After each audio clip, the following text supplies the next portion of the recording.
வணக்கம், welcome to my channel. இன்றைக்கி நம்ம பார்க்க போகிறது ரா பனானா கறி தான். இதுக்கு தேவையானது என்னென்னு பார்க்கலாம். ரா பனானா வச்சுருக்கிறேன், இஞ்சி பூண்டு பேஸ்ட் வச்சுருக்கிறேன், பச்சை மிளகாய் வச்சுருக்கிறேன், உருளைக்கிழங்கு வச்சுருக்கிறேன், ஒரு பெரிய பெல்லாரி ஆனியன் வெங்காயம் வெட்டி வச்சுருக்கிறேன்.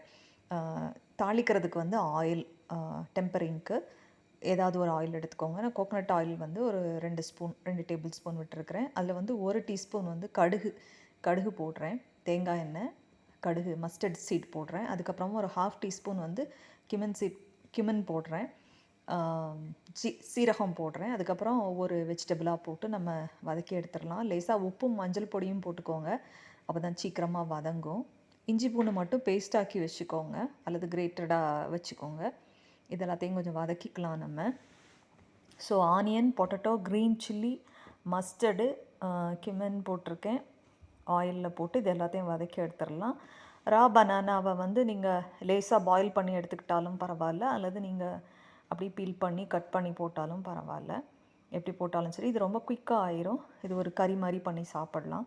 இப்போ நான் போடுறது வந்து ஒரு பெரிய tablespoon ginger garlic paste போடுறேன், இஞ்சி பூண்டு பேஸ்ட்டு. இதையும் நல்லா பச்சை வாசனை போக நல்லா அந்த ராஸ்மெல் போக வதக்கி எடுத்துக்கலாம், சாட்டை பண்ணி எடுத்துக்கலாம். இது லேசாக நான் வந்து பாயில் பண்ணி வச்சுருந்தேன். நீங்கள் பச்சையாக கூட போட்டு பண்ணலாம், ராவாகவே போட்டு பண்ணலாம், ஒன்றும் ப்ராப்ளம் இல்லை.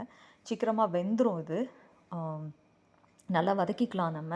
அதுக்கப்புறம் தேவையான ட்ரை மசாலாலாம் என்னென்னு பார்த்துடலாம். இது சாதத்துக்கு, சப்பாத்திக்கு, ரைஸ்க்கு, ரொட்டிக்கு எல்லாத்துக்கும் நல்லாயிருக்கும். கிரேவி வேணுங்கிறதுனால நான் தக்காளி வந்து ஒரு 3 சின்ன சின்ன தக்காளியாக இருந்தது, அதை வந்து நல்லா கிரைண்ட் பண்ணி எடுத்து வச்சுருக்கிறேன்.